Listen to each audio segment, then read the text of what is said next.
morning, everyone. Welcome to this meeting of the Commonwealth North Fiscal Policy Study Group. My name's Juanetta Ayers. I'm the Executive Director for Commonwealth North, and it's my pleasure this morning to introduce Cheryl Frasca, who is a co-chair of the Fiscal Policy Study Group. Cheryl. Yeah, thank you, Juanetta, and good morning, folks.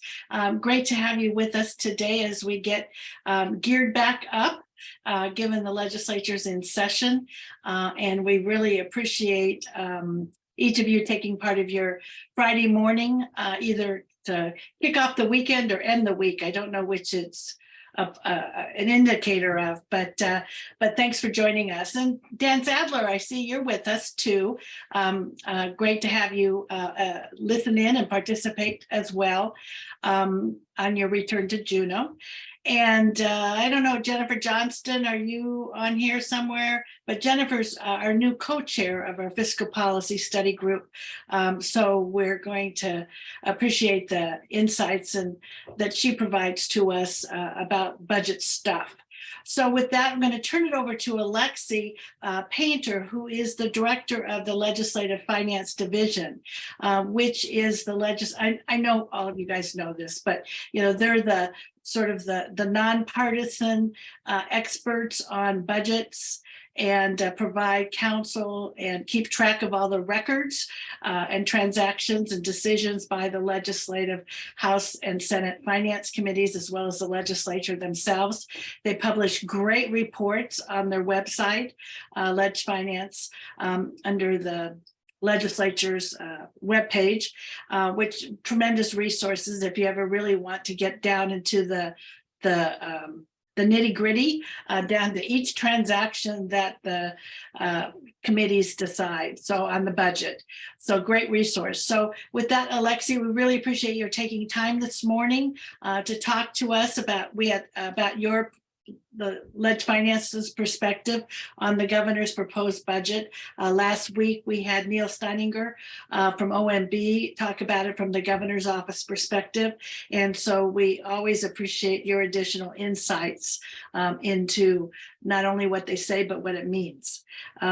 So with that, I'll turn it over to Juanetta. You want to talk about how you're going to handle questions. And again, thank you, Alexei. Great. Thanks, everybody. Welcome, Alexei. We will take questions. You can put those in the chat, and we'll take them at the end of Alexei's prepared remarks. Please remember to try and keep them as brief as possible, and don't do commentary. Get to your question so we can spend as much time and get as much feedback from Alexei as possible. So with that, Alexei, take it away. I'm going to go ahead and share my slides here. I think, let's see if I do this right. Yep. I think I shared the wrong screen. Oh, we see your overview slide.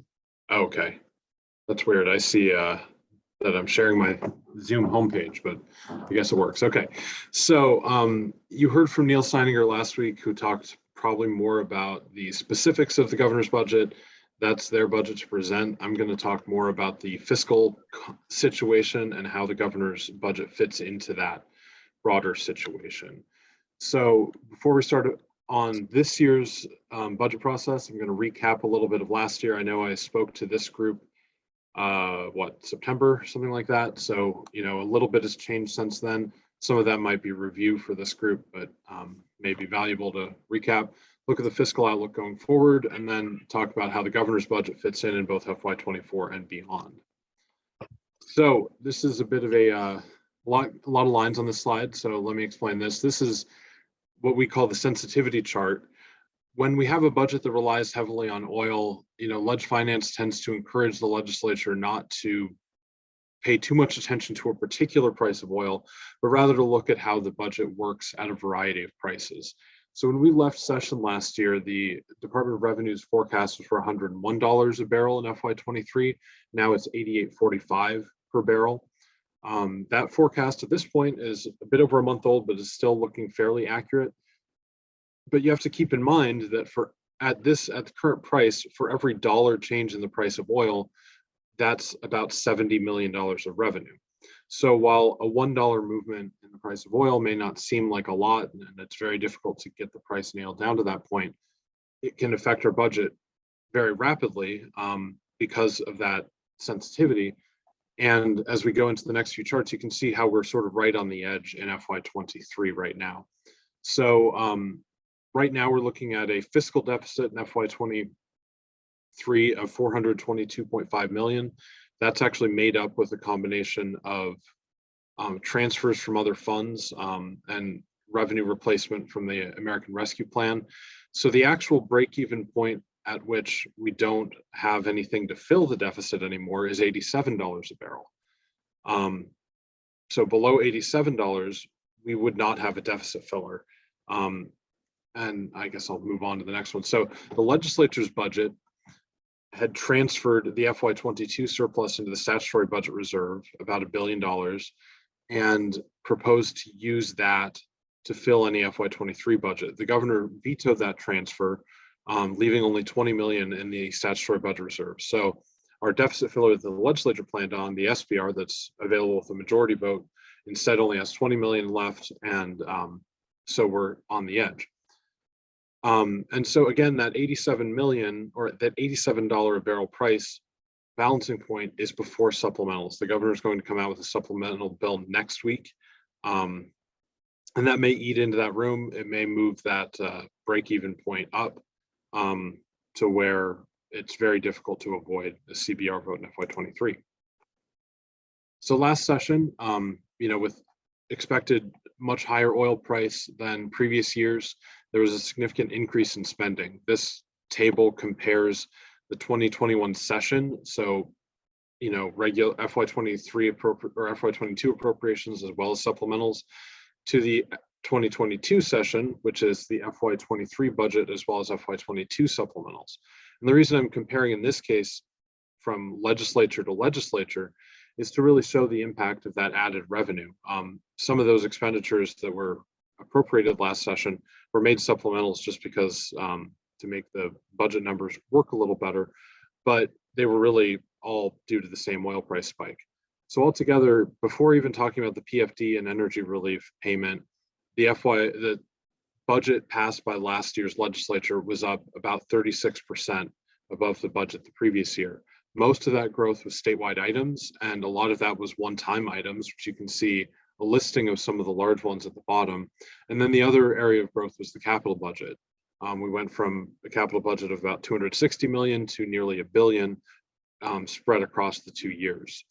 And so as a result, we end up with quite a bit bigger starting point in the 23 budget rolling into 24. When you add the PFD, which went from about, I think it was what, $1,100 the year before to $3,280 this last year, $3,260, whatever it was, that the total budget increase ends up being over 56%. So a pretty substantial budget increase, which we'll be able to see graphically on some of the next slides. So compared to the spring revenue forecast, where we had $101 oil projected, the fall forecast that the Department of Revenue came out with last month projects 1.1 billion less in UGF revenue in FY23 and 700 million less in FY24. And that oil price spike in the first half of 2022 contributed to our CBR balance. That increased by about $1 billion, financed that nearly $1 billion capital budget, and the largest dividend in state history. However, it didn't actually change our long-term revenue picture. Once you look out at past the first few years, the fall 2022 revenue forecast and the fall 2021 revenue forecasts are almost identical. So if you look, this chart compares those two. So the blue line is the fall forecast, and this is revenue numbers in millions. And then the red line is the fall 21 forecast. And you can see by FY27, they've almost converged. By the later years, they've completely converged. And so I think it's a great illustration there of, we had a lot of money. I think for a little bit, it really shifted some people's perspectives of our fiscal situation, but the long-term outlook is remarkably unchanged because the market is really telling us that, that they don't expect that the disruption to oil prices caused by the war in Ukraine will last forever. And the projection in the DOR forecast is that over the medium to long term, we're kind of back where we started a year ago. And of course, that hides a lot of volatility. So this graph shows the change in oil price, the daily oil price since January of 2020 through earlier this week. So obviously we went negative briefly during the COVID pandemic. Prices gradually increased, peaking at over $125 a barrel during session, and then again right around when the governor signed the budget, they were hitting that as well. They've since steadily declined, and they're back to the $80 range. So when I say that, you know, for every dollar change in the price of oil, that's $70 million. You know, this last period, the last few weeks here, few months, it looks like, well, that's, you know, relatively minor compared to the movement before. But, you know, going from $100 a barrel in November to, you know, $73 a barrel briefly in December, if that kept up over a year, we're talking about $700 million of revenue just between prices that we see within a month. So, you know, going into the session, I think the legislature is going to need to be very aware that oil is volatile and you cannot count on any particular price to balance your budget. And you, especially if you do not have a deficit filling draw from the CBR, which we did not have last session, you have to be very cautious. Because again, you could run into an unanticipated deficit that would be very difficult to fill mid-year. So going into this year, I think the legislature will have to be very cautious because of the extreme volatility we've seen over the last few years. I actually remember a time when I was a Department of Revenue economist where the actual price of oil was the exact same for 2 straight years. We are not in those times anymore. The prices have been extremely volatile in the short term. So this next graph is another sensitivity chart. This one's for FY24. So the governor's budget, based on $81 a barrel, has a deficit of about $322 million. The break-even point for the governor's budget is $86 a barrel, so about $5 higher. You know, that's $5 a barrel is not a huge swing. So the governor's budget at this point looks like it has a deficit, but again, we would encourage the legislature to look at a larger range than just in the 80s where prices have been recently. If your budget doesn't work at $70, then it has a chance of not working at all. And you probably want to plan for what happens if prices go higher, because otherwise there may be a temptation to just spend that in a supplemental next year, which I think was what the legislature did last year. So again,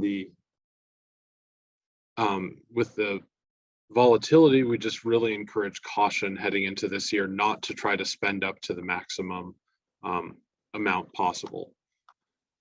This next graph shows UGF revenue, unrestricted general fund revenue, since FY12, the last year of surpluses before FY22 to this year. So the blue at the bottom is petroleum revenue, and obviously that's our most volatile source. The red is non-petroleum revenue, and not from investments. The purple is for the PFD from the ERA, historically before the percent of market value draw. Starting in FY19, we have the percent of market value draw from the permanent fund, and that is in orange. One thing I want to comment on, and you know, maybe this group is probably aware, but you know, legislative finance retroactively changes fund categorizations to match how things work now, so that we have apples to apples comparisons. At the time when these appropriations in purple happened, where the PFD was paid out from the ERA, it wasn't considered an unrestricted general fund expenditure. We went back, and because the POV draw makes that UGF, we've applied that backwards so that it's an apples to apples graph. Otherwise, you would kind of have this mismatch between the years. And then the other thing I'll mention is, you know, why is that entire POV draw considered UGF revenue? Why isn't the part for the PFD considered DGF? Because we're asked that a lot. So the percent of market value draw statute says, the first line of it really is that the entire amount of the POMV draw is available for appropriation without any constitutional or statutory restrictions. That line in statute makes that unrestricted general fund revenue. Without that, the earnings reserve is just a fund balance. That line saying This is available for appropriation for any purpose, makes that UGF revenue. The dividend statute, with the POMV statute in mind, is really a spending statute, not a revenue statute. And we categorize expenditures by fund group actually according to their revenue, not the expenditure type. And I think that's really confusing to people sometimes. You know, when we're talking about UGF expenditures, we're describing UGF revenue. We're not describing a UGF expenditure, meaning that, you know, it's discretionary. In fact, some of our constitutionally mandated expenditures, like the K-12 formula, that has a formula in statute and that the Constitution says we have to maintain a system of public schools, that's a primarily UGF expenditure because that's the revenue source. So when we look at the permanent fund dividend, there's a formula in statute, that's statutory formula. But again, that's on the expenditure side, and we categorize these expenditures by revenue, not by expenditure type. So I hope that's helpful to people if they're wondering, why do we count things the way we do? It's not arbitrary, there's rules behind it, and we're just trying to be consistent with those rules. Anyway, so the actual substance of this graph, you can see obviously we had a lot more revenue in FY12, it dropped precipitously, leading to deficits all the way through FY21. In FY22, we started to have surpluses again as oil rose in that year. This next graph layers on the budget to that. So you still have the revenue in the background as the area, and now you have the budget in the foreground as these bars, with the agency operations on the bottom, and then statewide items, capital budget, and then on top the PFD. And so you can see that the budget declined as oil declined, but not as steeply. You know, the budget didn't really start declining until after FY15, which was our third year of deficits. The budget was at its lowest in FY17 and 18, rose a little in FY19 and 20 when the POMV draw came in, and then was actually relatively flat in 21 and 22, leading to that big surplus when revenue spiked in 22. However, in FY23, we're back to a projected deficit. So while revenue is a lot higher, there's the expenditures grew, and the FY24 governor's budget once again has a deficit despite revenue being higher than it had been the previous years. This year's budget is closer to FY16 rather than those low years in 17. This next graph shows our savings balances. The constitutional budget reserve on the bottom, that's our main savings account, requires a 3/4 vote to access. The statutory budget reserve in red at the top. Our savings balances peaked at over $16 billion in FY13, dropped down by FY20. The combined balance was about 1.3 billion, which was the low point. It actually could have been a lot smaller except for the reverse sweep failing in FY21. And then you can see that with that FY22 surplus going into the CBR, the balance is now back up to about 2.3 billion in our savings account. So nowhere near that 13 billion, certainly a much more comfortable position than where we were in FY20 and 21 when we were down below that 2 billion mark. There's no real standard in Alaska of what we should have in terms of reserves. We need about 500 million for cash flow purposes, but then in terms of being a shock absorber, you can see that in some ways, you know, having 13 billion or 16 billion in reserves wasn't enough. We still ran through them eventually. So I'm not sure that you can say there's one amount we need for a shock absorber, but certainly more than 1.3 billion to serve that purpose. We're definitely in a safer position now. Okay, so I'm going to try to go over this part a little faster than I would in a finance committee, because this is kind of getting to the nitty-gritty. But when we're doing year-to-year comparisons of the budget, oftentimes each year is distorted by sort of one-time funding items that make it hard to do an apples-to-apples comparison from one year to the next. And so as a result, the legislature tends to work in the subcommittees against what we call the adjusted base, which takes the previous year's budget, removes one-time items, and then adds automatic and contractual adjustments. And that's really kind of your clean starting point. We've expanded that concept to the statewide items and the PFD and the capital budget by creating these budget baselines. So for agency operations, that's essentially the adjusted base. For the capital budget, we assume that the capital budget last year's capital budget is the base going forward. Statewide items, this is where the two baselines diverge. So current policy assumes that if we partially funded a statewide item, including the PFD, we will continue doing that. Current law assumes we will follow the current statute, meaning we will fully fund those statewide items, including the PFD. In FY23, we fully funded all the statewide items except for the PFD. So the only difference you're going to see between these scenarios is that PFD. Current policy assumes the sort of hybrid PFD we had this last year with the 50% of POMV draw plus an energy relief check. The current law assumes the statutory PFD, which is, so you can see the amounts there. It would be if we repeated what we did last year, it'd be about $3,300, a little more than last year because the POMV draws higher. The statutory PFD is projected to be about $3,800 a person. So you can see this next slide shows what happens with agency operations from year to year. And there's a major decrease between FY23 and our baseline, and that's because of the myriad of one-time items. So there was the $57 million for K-12 that was a one-time outside the formula amount that is automatically removed from the base the next year. There was nearly $30 million of temporary funding for the university for certain research projects. That's again removed from the base. There's more temporary funding for the Department of Labor. There's backstop language for the AMHS in case their federal receipts were insufficient. It looks like, based on the response we've gotten from the federal government, that 20 million is probably going to be used in FY23, although that's not certain.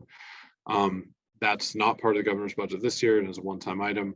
There's carry forward of prior appropriations, a bunch of other smaller one-time items, so nearly 30 million of smaller things that I couldn't even itemize here. There's $31 million of UGF salary adjustments and a few other minor things. That nets to a decrease of 123 million. So when you're comparing the FY23 agency operations to FY24, the governor's showing that his agency operations number is below the FY23 budget. It is, but a lot of that reflects the removal of these one-time items. If you compare his budget, as we'll do in the next few slides, to the baseline without those one-time items, his budget's actually up. So I think sometimes that will give you a clearer picture of what the actual policy changes are in the budget to use these baselines instead of using just the previous year's budget. Going on to statewide items in this next slide. So the two scenarios are identical because last year the legislature fully funded all statewide items. So these include school debt reimbursement, other debt service, state retirement payments, the REAA fund, which is used for construction of rural schools, community assistance program, and oil and gas tax credits. So all of those were fully funded last year, and therefore both baselines are identical, that we would fully fund both, or all of them. So if you look at the bottom line, I'm just going to focus on the current law because that's the statutory dividend. I think and that matches the governor's budget. I think last year's hybrid dividend wasn't really expected to continue, so focusing too much on that's a little confusing. But the bottom line would be, under the current law deficit, or current law budget, a deficit of a bit over $750 million. So that's larger than the deficit we're projecting in FY23 because revenue is down. The price forecast for FY24 is $81 versus the $88.45 from FY23. So how does the governor's budget compare? So the governor's column is on the right, current policy on the left, current law in the middle. So in agency operations, the governor's budget is up about 55 million above our baseline. Statewide items, it's $30 million below the baseline because the governor does not fund community assistance. Capital budget is down significantly. So last year's capital budget was about 735 million. The governor's budget at this point checks in at 276 million. So, around a bit over a third of what we had last year. The PFD matches, because he has a statutory dividend, matches current law, does not match what we did last year. So pre-PFD, the governor's budget is down over 400 million from the budget a year ago. And that is primarily a result of that reduced capital budget. So we can talk a little about what that means in terms of why the capital budget is so far down, but That is primarily the decrease that you see, but the governor still ends up with a deficit at the end of that 322 million, despite being far below the baseline. So some highlights, again, it includes a statutory PFD in the governor's budget. I know Neil went over these last week, so I won't dwell on these too much. Agency operations is about 1.3% above our baseline, or 55 million. Fully funds all the statewide items other than community assistance. He does not include any funding for that. The deficit's filled with a combination of several sources. So he uses the remaining amounts of the American Rescue Plan revenue replacement. There's 10.6 million left. The governor's utilizing all of that. The governor is also drawing from the forward funding amount for K-12. So last year we put in an appropriation to forward fund the K-12 formula if there's sufficient revenue. The governor is choosing to draw from that in his budget. So he's using that as one of the deficit fillers. Again, our estimate right now is that would be 114 million. However, supplementals will likely eat most of that up. The governor has an $85 million supplemental placeholder in his fiscal summary. We don't include placeholders, but so that would eat into it. The fire suppression number the governor was using, I think, is about 10 million lower than what they've actually come in with. And so we'd expect his actual supplemental bill to be at least 95 million, likely a bit more than that at the end of the day. So that supplemental bill will likely eat up all of that K-12 forward funding, so that will not be available as a deficit filler. The legislature also may, as a matter of policy, decide not to use that as a deficit filler, although, again, there's not much left in there, so it may not make sense to call it, we have 10 million of forward funding. That may not do much. The governor also draws the remaining balance of the statutory budget reserve, about 20 million, and then whatever deficit's remaining is from the CBR. Right now, we project that to be about 178 million. But again, as that forward funding amount goes down, that CBR draw would go up. And so in order to avoid a CBR vote at the forecast, that would require reducing the budget by at least 178 million plus playing whatever you have in supplementals. But given the volatility in oil, leaving without a CBR vote with a budget that's very close to the oil forecast would be pretty risky, I think. So we'll see how the legislature decides to approach that, whether they decide to try for a CBR vote, whether they try to find means to reduce the budget or add new revenue to resolve that instead. But you would definitely want to leave more room than just getting down to exactly balance. So it would take a significant reduction to get to a safe point. This next slide is a short fiscal summary of the governor's budget, comparing FY23 and 24. So revenue's down about 300 million from year to year, based on oil going down by about 750 is the projection. Agency operations, as I said, it's down 69 million, but really that's due to those one-time items last year. And it's worth as monitoring conversations with the legislature around K-12 funding.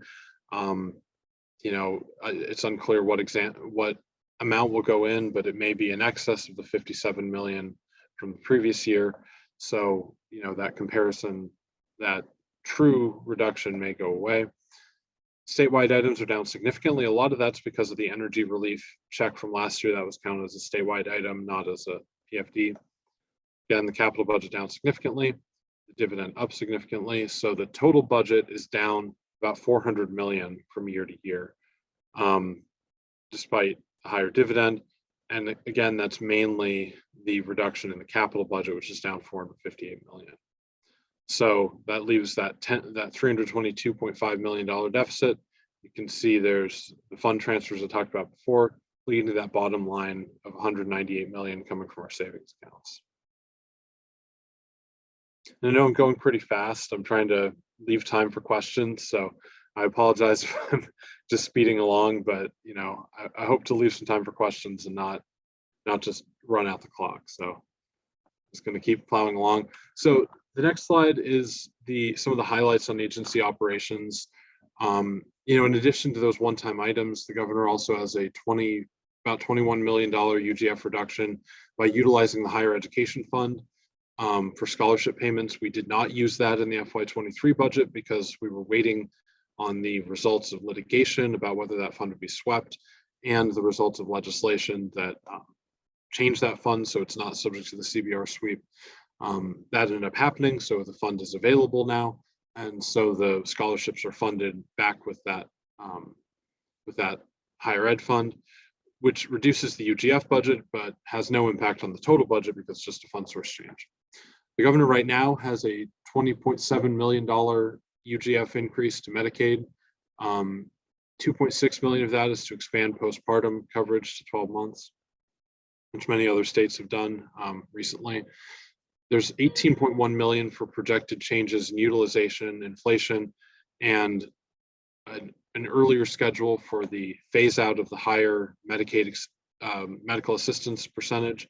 During the pandemic, the federal government increased our FMAP percentage, as it's called, by 6.2%. A federal bill passed in late December, a couple of weeks after the governor's budget came out, that introduced a phase out for that higher FMAP rate. So we now have some certainty on that. So we would expect that that Medicaid number will change in the governor's amended budget to reflect that new FMAP schedule. We're at Ledge Finance have not quite gotten the details from the department on what sort of phase out they had included in that $18.1 million. So we don't really know how that might change in GovAmend. We've made some requests. The agency has had a lot of turnover, so we're hoping to get some more detail in the coming weeks, along with the governor's amended budget, about how exactly that number will change. I would anticipate that probably it will go up a little bit, but again, we don't really know how much. The governor's budget does not include that $57 million for K-12 funding outside the formula. It does fund K-12 to the statutory level. There was a $30 BSA increase included in the Alaska READS Act, House Bill 114 that passed last year. There's also $6.4 million in increases for other fiscal notes to the READS Act, most notably for pre-K. But there's no other increase to the K-12, so that obviously is going to be a major topic in this session. There's the other major increases we see are $7.5 million into the Department of Corrections for institutions. There's a decrease in projected healthcare costs in corrections that offsets that, but it's still sort of an ever-increasing cost in the institutional side. And then there's $6.2 million in the Department of Health for tuberculosis and congenital syphilis elimination plans. Overall, there's not a whole lot of major changes in this budget. It's a much less active budget than some previous years. There's not a whole lot of really major reductions we see anywhere, not a whole lot of major increases. It's a relatively status quo budget, but there are some of these major items that we highlighted. But compared to the last few years where we've seen pretty major changes proposed, this is a relatively status quo budget. The statewide items, as I mentioned, fully fund most of them. So that includes the school debt reimbursement, the REA fund capitalization, retirement. Oil and gas tax credits are funded with the amount estimated to be necessary to purchase the remaining credits. So we thought last year that we paid them all off. However, when oil dropped, that meant the amount going into that fund, which is tied to the price of oil, drops. And that leaves that estimated $43 million to pay off in FY24. If we get that appropriated, that would finally pay off those purchasable tax credits, which has been policy goal of the legislature since, I think, 2016 and 2017. They passed bills eliminating the creation of new purchasable tax credits. The governor does not include an appropriation in the Community Assistance Fund. So that fund distributes a third of its value each year to local governments and other entities. The fund currently has $90 million in it. So in the beginning of FY24, $30 million will go out to communities. That leaves $60 million in the fund. If there's no appropriation into the fund, that would leave about $20 million going out in FY25. 20 million is about enough to cover the base payments. So community assistance has base payments that are the same for all municipalities and boroughs, regardless of population. And then the additional 10 million would go to per capita payments that give larger payments to areas with larger populations. So the impact of just having that 20 million instead of the 30 is mostly felt by larger communities, Anchorage and others that get large per capita payments. The smaller communities would not see much difference because of that, because those are relatively minimal for them.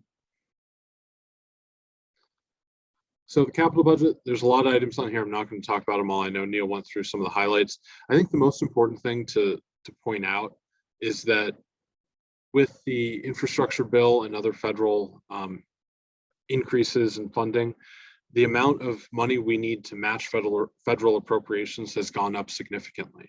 So a few years ago, our entire capital budget was about $125 million. Now that amount is needed just to match federal funds in the Department of Transportation alone. Overall, the governor's budget includes about $175 million to match federal funds. That's bigger than our capital budget was from FY, I think, 16 through 20. So just federal match alone has gone up significantly. It was about 100 million for a while, and now it's about 175 million. So again, pretty substantial increase. That means that if you want to have other projects beyond federal match to address, deferred maintenance or school major maintenance and items like that, that requires additional funds beyond what we had in previous capital budgets. So there's been talk about, well, what's really a baseline capital budget? We had obviously the $735 million last year. That was a big spike. That's unusual. We're not going to see capital budgets like that every year. But at the same time, we probably won't see them down in that $125 million range that we had for a few years. And since we have two members of the AMHOB board on this call, I'll mention briefly with the Marine Highway System. The department just heard back from the federal government on its application for those IJA funds a few days ago.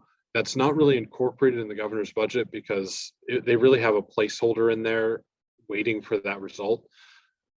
There will likely need to be additional matching funds added for Marine Highway, both for the things the department has already applied for and received, but then also for using the next 200 million of funds that we have, or 196 million we have available. So, the governor has that $276 million capital budget.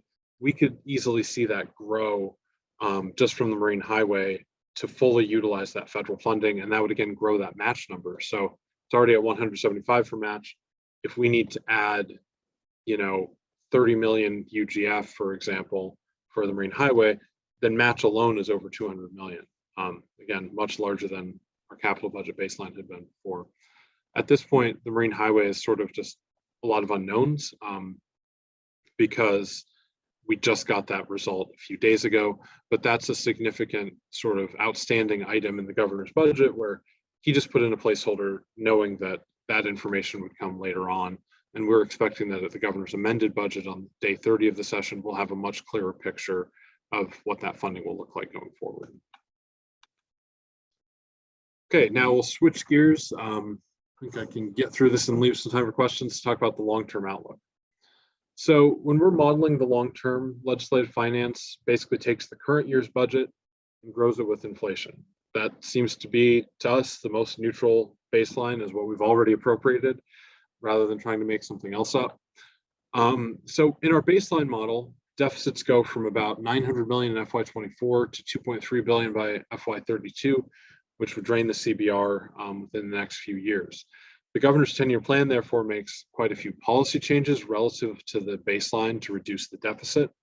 However, the governor's 10-year plan also shows that absent new revenue, there will be substantial deficits that will drain the CBR. And so all of those policy changes he makes on the budget side only gets you another year of the CBR balance. So in his baseline, or in his no revenue scenario, you drain the CBR in FY27. So the governor includes new revenue targets. The 10-year plan does not specify what they are. There's been discussion about carbon credits, but we have not seen a bill, we have not seen a fiscal note, we have not seen a study that indicates revenue amounts approaching what this baseline, what this placeholder is. And so they have these placeholders that rise from 300 million in FY24 to 900 million in FY27 plus. And again, there's no specified source of that. That brings me to another thing that sometimes legislative finance is asked about is why don't you do, sensitivity analysis, or not a sensitivity, analysis on how these various fiscal proposals impact, Alaskans as a distributional analysis or regional or things like that. A lot of fiscal plans include placeholders for revenue with no source. We can't model. We don't know what $900 million does to, we don't know what source that would be or how to model that. So we can't really say what the governor's plan is in terms of how it impact Alaskans because there's a placeholder in it. And so that's relatively common in fiscal plans for there not to be a single source. And it makes it very difficult for us to provide information beyond just what it would do to the state budget. We don't really know what $900 million would do to the private economy or do to individuals because we don't know what the source is.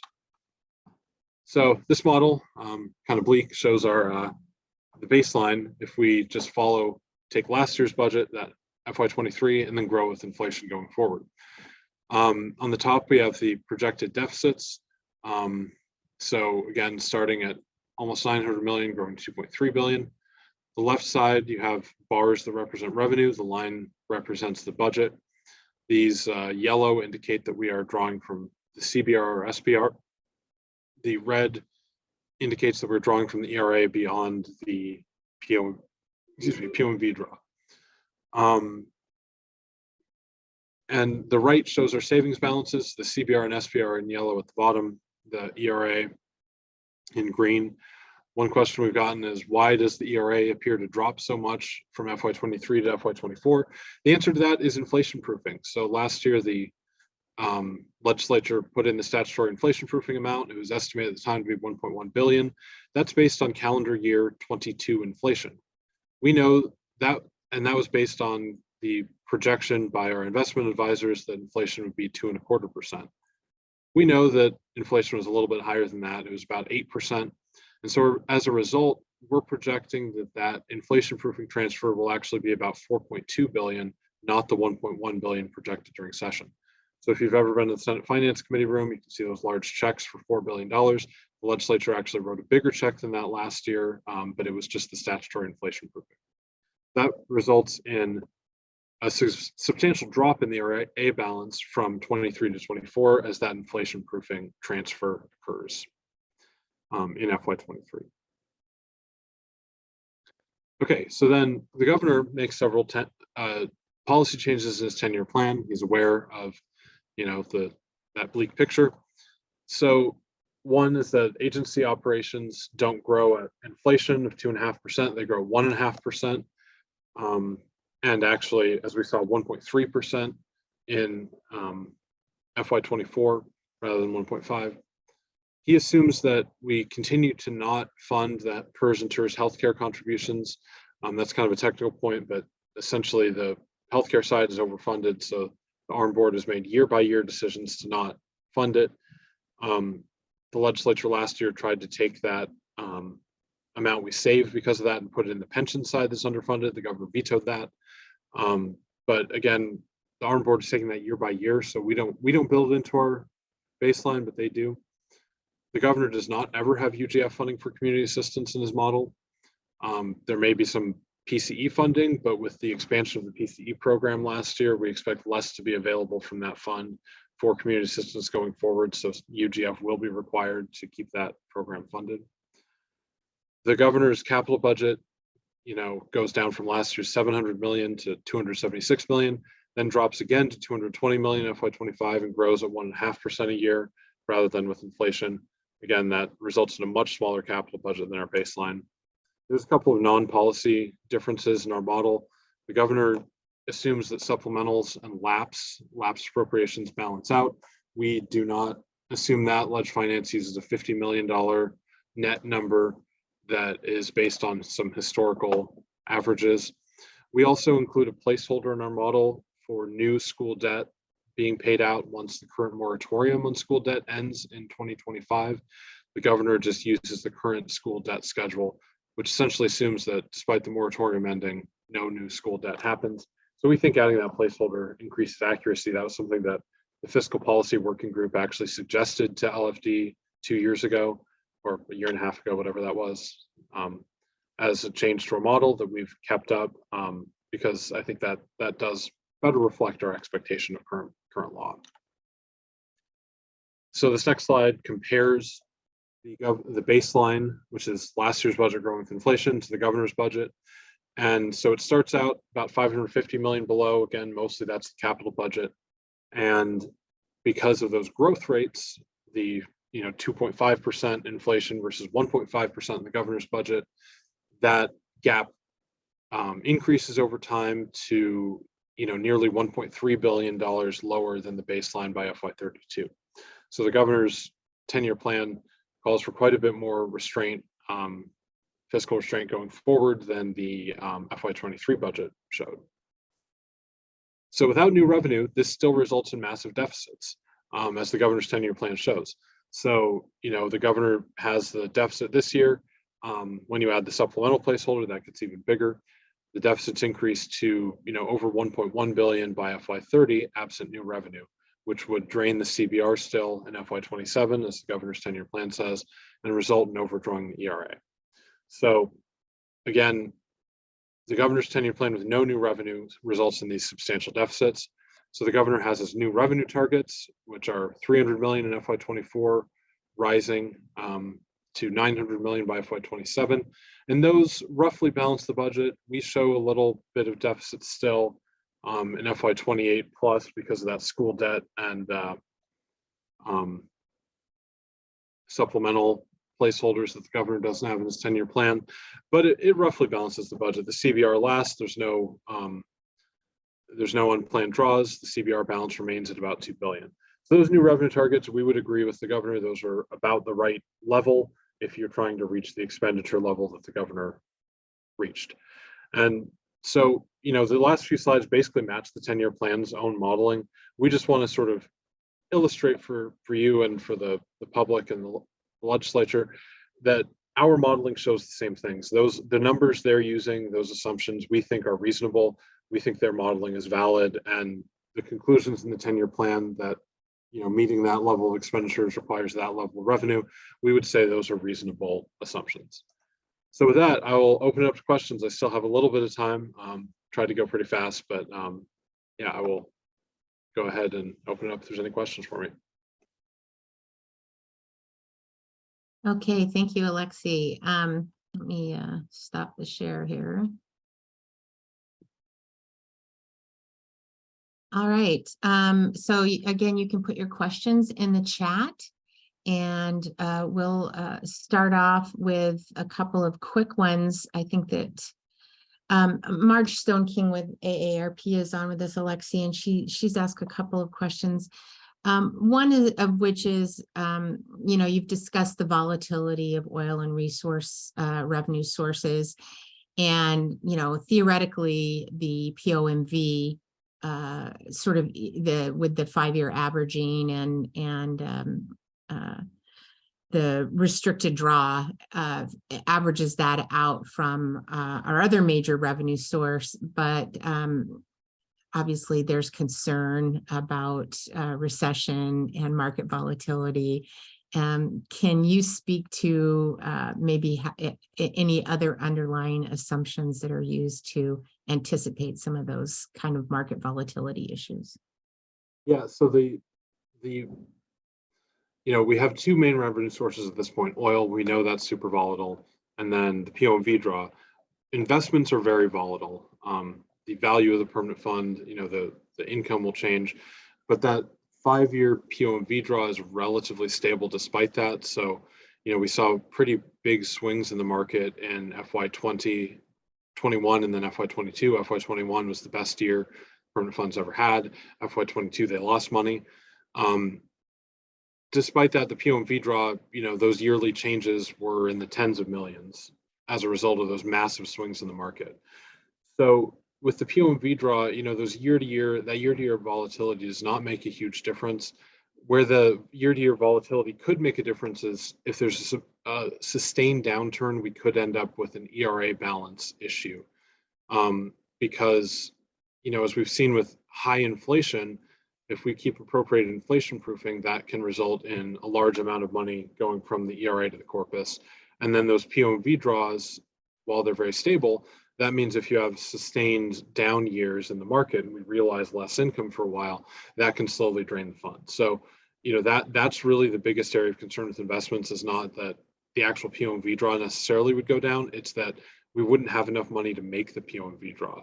And the modeling that we've done and that the Permanent Fund Corporation has done both show that there's a substantial risk of that, particularly after that inflation proofing transfer this year, due to higher inflation. I think that inflation risk is something that maybe is underappreciated in the legislature, that, we can, if inflation stays at, 5% plus, just the amount to keep up with inflation will eat up a lot of our gains year to year. So yeah, I guess it is a concern, but mostly on that ERA sufficiency rather than the year-to-year revenue. Great, thanks. I'm wondering, Alexei, if you could speak to just the cash management challenges under current scenarios. I remember several years ago, the director or assistant director of Treasury essentially talking about the challenges of keeping the float in the till for the state under those conditions, and I believe it was 20. Can you address what challenges we may face with inflationary pressures, the big inflation proofing draw, and current balances in our cash accounts? Yeah, so the cash position in the state is actually much better than it was before last year, with that spike in oil that both refilled the CBR a bit, which increases the amount of cash available. Also, one side effect that I think is maybe not really appreciated of having a large capital budgets take a long time to actually spend the money. And in the meantime, that money that's been appropriated for the capital projects can be used for cash flow. And so part of the reason we had this cash crunch a couple of years ago was that we had years and years of small capital budgets. And so there wasn't a lot of money sitting around unobligated that could be used for cash flow. Now we've had a year of bigger capital budgets. That's improved a little bit. The other tool we have is using the POMV draw as a cash flow tool. That can, by front loading that draw, we could ensure there's more cash available. As we've had the sort of larger surpluses, the surplus last year, they backloaded the POMV draw the last couple of years. That ensures that more money is made by the permanent fund, although of course last year they lost money, so maybe it would have been nicer to take the money out. But in theory, backloading the POMV draw means more revenue there. I think the cash crunch with the POMV draw is interesting because I don't think we'll run into this situation where we can't pay our bills because we can use that POMV draw, but it's increasingly costly if we have to use the POMV draw rather than relying on these sort of stable savings accounts. We lose out on investment returns, whereas if we can use this capital budget money or the CBR balance that earns a lot less, that's a much less costly option for cash flow. I personally don't have much worry that we'll not be able to meet those day-to-day bills, but again, we'll have to go from the really cheap things using those outstanding capital monies, CBR, to the more expensive things like using the POMV draw early. Great, thanks.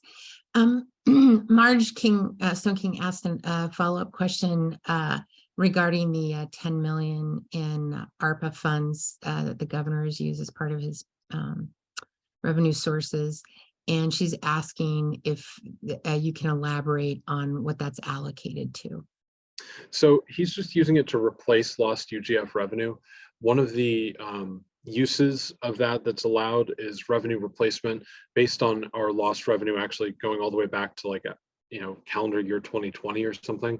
So while revenue is much higher now than pre-pandemic, we can spend revenue replacement based on that. So essentially, it's just going into the general fund to replace lost revenue rather than being used for a particular purpose. That's kind of a policy call of whether it should be used on additive spending or just to replace lost revenue. I think the clearer thing for the budget is to use it as revenue replacement rather than to sort of hide spending increases. If you spend it on some new program, and it's 10.6 million that we only have one time, the next year you're going to have to come back and fund that with the general fund. So you're sort of hiding a spending increase. So using it as revenue replacement keeps the budget from being distorted from year to year, and I think is probably the way to keep spending a little more constrained by using it for that purpose. Great. Thanks, Alexei. I just also want you to know in the chat that you're getting roses. Everybody's appreciating your presentation. The quality and the level of detail is much appreciated. Gunnar Knapp is online with us, and he's wondering about current modeling of other potential revenues. How are we keeping track of that, of other potential broad-based taxes or other potential revenue sources? Again, you've mentioned that the governor has sort of a undesignated source. We know in general that, and we will have a future presentation on carbon credit revenues, but how about other broad-based taxes? So the Department of Revenue has modeled quite a few of those in the past. And so we've tried to use their models. We do have our internal modeling of income and sales taxes, but we like to keep consistent with them. So they have models that they updated basically for the fiscal plan working group in late 2021. That's sort of the most recent round of those modeling numbers we've seen, but it's relatively recent. We think those are probably still reasonable numbers to use. And in our overview of the governor's budget, we have a chapter on revenue requirements of the state that gives some sample revenue amounts for those. The DOR also has a fiscal model on their website that allows you to put in some of those, although it only allows you to do a sales tax and not an income tax, for example. So they do kind of constrain your policy choices, but they do have some of those numbers there as well.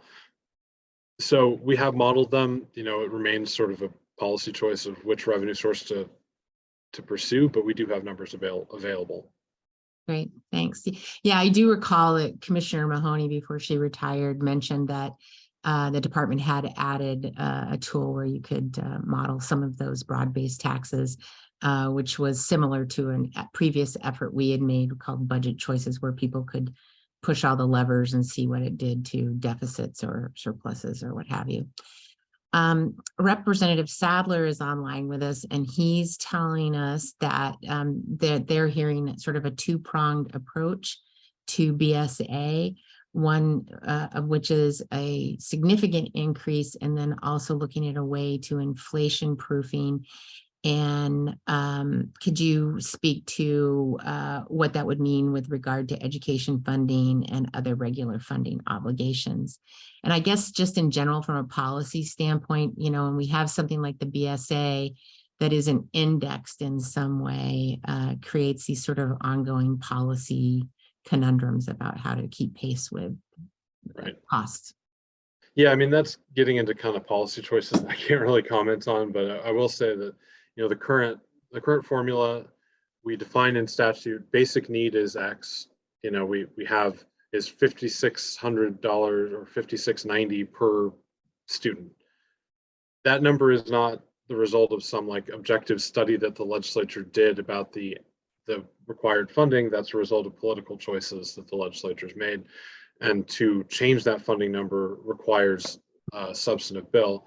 So there's been proposals over the last few years, and I think going long before then, to have some sort of automatic inflation proofing built into that so that it can be moved automatically rather than the legislature having to go in. Those haven't passed before, but that's been an approach that I think a lot of advocates have wanted for a while, to avoid the legislature having to pass a substantive bill each time you want to affect the formula. Great. Okay, two quick ones. I'm going to ask you one directly, and then I'm going to call on Cheryl to come on camera and ask a closing question. Jennifer Johnson is also our co-chair. She's asking, has there been any modeling of healthcare costs post-COVID? And what might that look like? So the new, what is it? I forget the name of the report, the Evergreen Economics, whatever report we get on Medicaid is due out any day now. Mm-hmm. That will give projections of Medicaid over the long term. I think The department said that they are finalizing it right now, so that should be released very soon. That will give a new baseline for Medicaid and sort of also gives a good idea of what's happening broadly in healthcare. Mhm.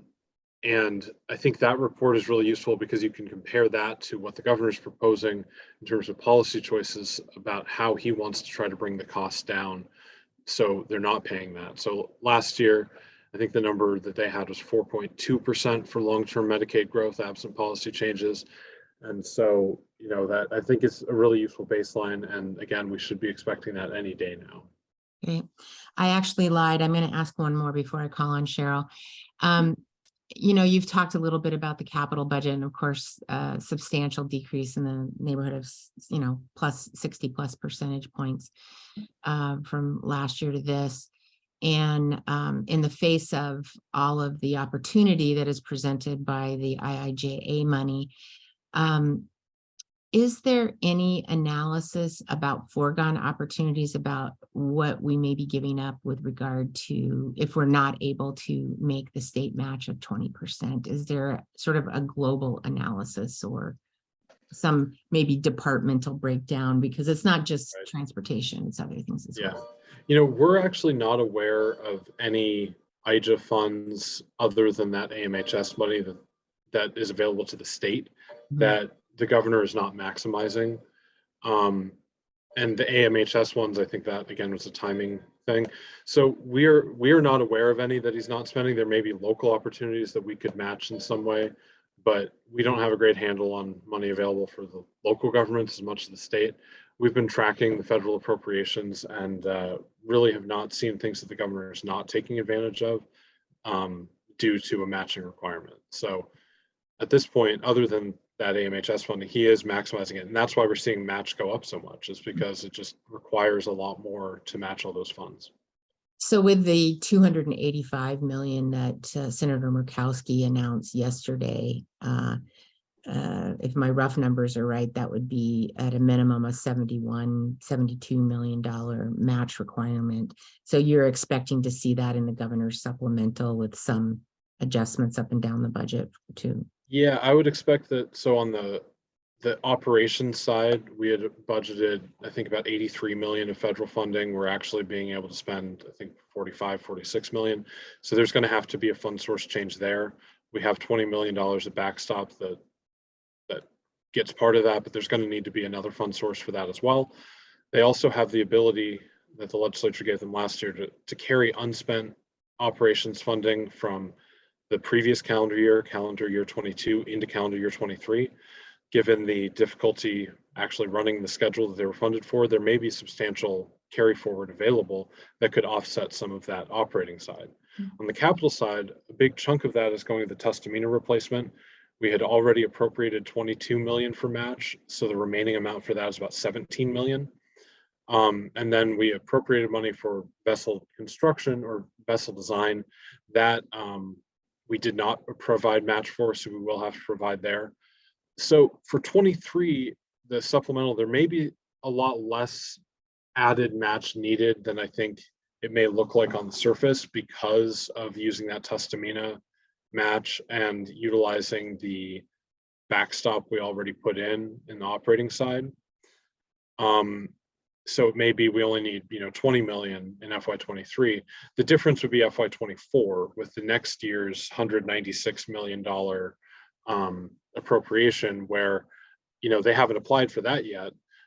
If they can only use $46 million for the operating budget, that leaves 150 million for the capital budget at a 20% match. That'd be another 30 million we'd have to come up with if that's all used on the capital side. So I think that's where I would expect the biggest increase would be that FY24 amount. All right. Okay. Well, I'm going to bring Cheryl back in and go ahead, Cheryl. Okay, thanks. So I'd like to take this opportunity to bring the discussion down to the counting of the beans. Okay, one of my favorite subjects. And so we've seen some legislators who have shared with us charts of the change in spending over time. And they tend to always focus on UGF, okay? And so in your presentation earlier, you talked about governor's budget, and it had a $20.9 million change in UGF, but it's net zero all funds, okay, because they did a fund source shift with the scholarship program at WWAMI. So when the legislature, when they do a presentation 2 years from now, will that show as a cut? Okay, and so really what my question is about the presentation of information about how DGF is presented. And, you know, does that failing to include DGF spending, designated general funds, distort the change in spending over time for agency type programs? I think, you know, I think it depends on what your purpose is about, you know, what the purpose of the number is. I think unrestricted general funds are, if you're talking about what our deficit is the way to go. If you're talking about the size of government, it's very misleading, right?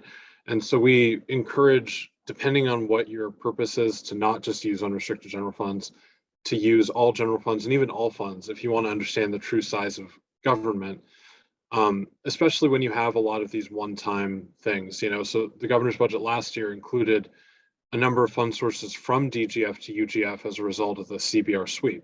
Then we undid one of those this year when we changed that.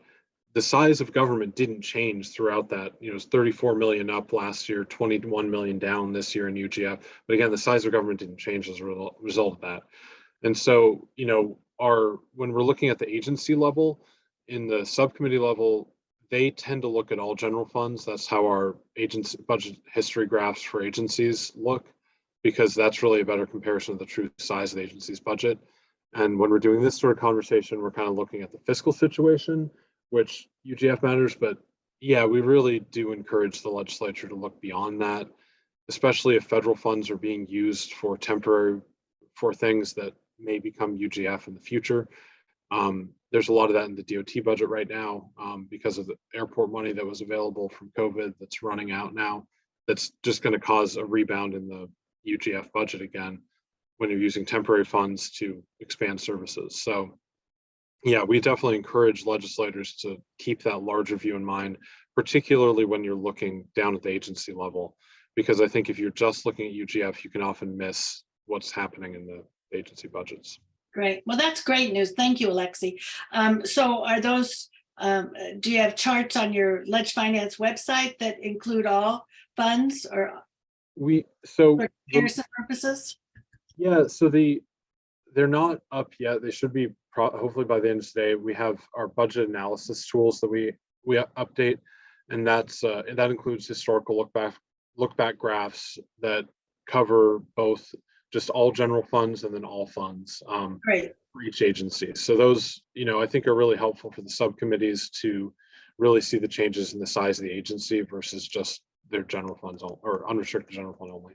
Excellent. All right. Thank you. You're now my hero. We've been doing those since FY2015, I think. That was okay, that was a little bit before I started. Yeah, before my time.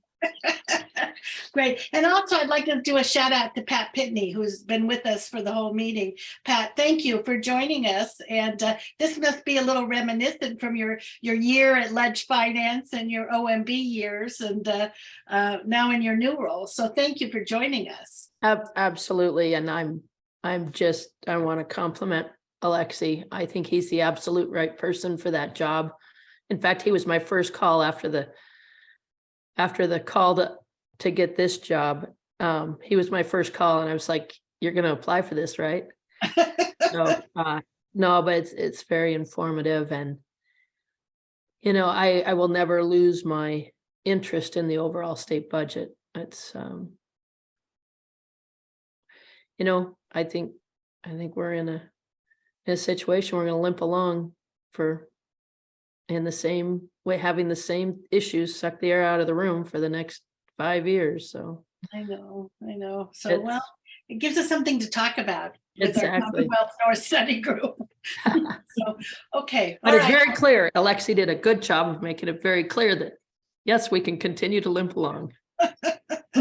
Great. Well, good to see you, Pat. Yep. Take care. Okay, Juanetta, back to you. Okay. All right. Well, thanks, everybody. We are working.